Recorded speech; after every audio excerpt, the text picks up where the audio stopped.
All right, everybody. Well, there have been many stories of people persevering through the pandemic and finding their true purpose along the way. This includes Chef Maggie1 in Sherman Oaks. She was on the brink of homelessness when she turned to the healthy comfort food that has sustained her for years. Our Taralynn Wagner joins us with more on this extraordinary tale of resilience. Good morning to you. We love her. Food. Yes, and you know, it's just amazing what you could do in a small space, right? The big things that you can do. Chef Maggie1 can stand in the middle of her kitchen. She can reach her oven, her stovetop, her sink, her cutting board, all without having to take more than a step or two. But it's in that tiny kitchen that she has embarked on a healthy journey. Take a look. Come along, you beauty. No matter what Maggie1 is cooking, this is the recipe. For everything, for life. In a kitchen barely bigger than a bread box, Maggie whips up an array of healthy meals and snacks. Walnuts, a few cranberries. From her popular granola I've been making this since the 70s. to her roster of vegan soups. I love the harmony of all the flavors dancing together. It makes your taste buds dance. It wasn't always this way. In the early 2000s, Maggie was in between jobs when a friend who owns a restaurant asked her if she could make some lemon bars. And I said, well, I could, but you know, I'm not really a chef. And she just started laughing. She said, you're the best chef I know. She suggested Maggie go to culinary school. So she did, and landed a job as evening pastry chef at the Viceroy in Santa Monica. But she was only there for a year when she was diagnosed with stage 3 anal rectal cancer. It didn't make sense, she told her radiologist's assistant.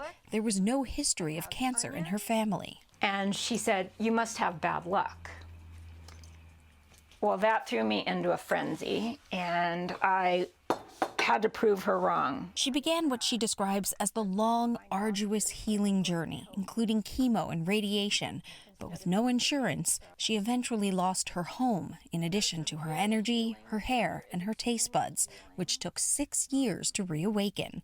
By 2020, she was getting back on her feet, working part-time at a small shop, enough to make ends meet. And then COVID hit, and the shop closed. With no savings and no income, she realized she was teetering on the edge of homelessness. I was so afraid because I'd already lost my home once. And the thought of losing everything again was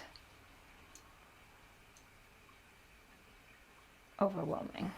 I had to dig into the last money I had for the last month of rent, and then I started making food. She went back to that recipe, and her small batch homemade business was born. She calls it More Please. More love, more hope, more joy, more courage, more saying yes to things that we're afraid of. You know, I was really scared of doing this. I thought, who's going to love my food? She started with one client and has grown from there. And while it's still a struggle, Maggie has faith. I'm resilient. I'm a warrior. When a challenge comes to meet me, I believe that I've become brave enough to meet it. Cancer was a good teacher, she says. But now 8 years cancer-free, she hopes to share what she's learned. That life is short, that we only have one body, that time and food should not be wasted. Oh, yes. And that sometimes what you need most is just a little more please of whatever feeds your soul. And to find out what Maggie is cooking up this week, you can follow her on Instagram. Her pictures are gorgeous at ChefMaggie1, or email her at chefmaggie@yahoo.com. And she says the name came from, as she's cooking, she hears the voice of her daughter when her daughter was very small, you know, eating something and saying, more please. And so that's you what she want made. more. I mean, that granola is The granola is delicious. She pulled that out of the oven, and the smell of it alone, I sadly am allergic to nuts, so I couldn't taste it, but the smell, mouth-watering. And the soup. She makes a red lentil curry soup. She also, her sweets are so good. I've had her cookies before. Carrot ginger, Carrot ginger soup. Organic. And she has her vegan wraps. sandwiches with the wraps. Oh, you guys. Those are delicious. Delicious. And they're all like low in calorie, high in carb and fiber, the good kind. All good ingredients, All good. Organic ingredients. And more love she puts in. And she's so such a much lovely, beautiful person. Inspiring. Yeah, we you love feel, you, you taste Maggie. that love in every bite. Yeah. Thank you. And you know Great what else? job. We really felt You. the love and the compassion. You're such a brilliant storyteller, Taralynn. you. Thank you. In every Thank way. you. Yes, like you are. all the time. 360. Yes. Yeah. Fabulous Yeah. talent. Thank you. Thank you.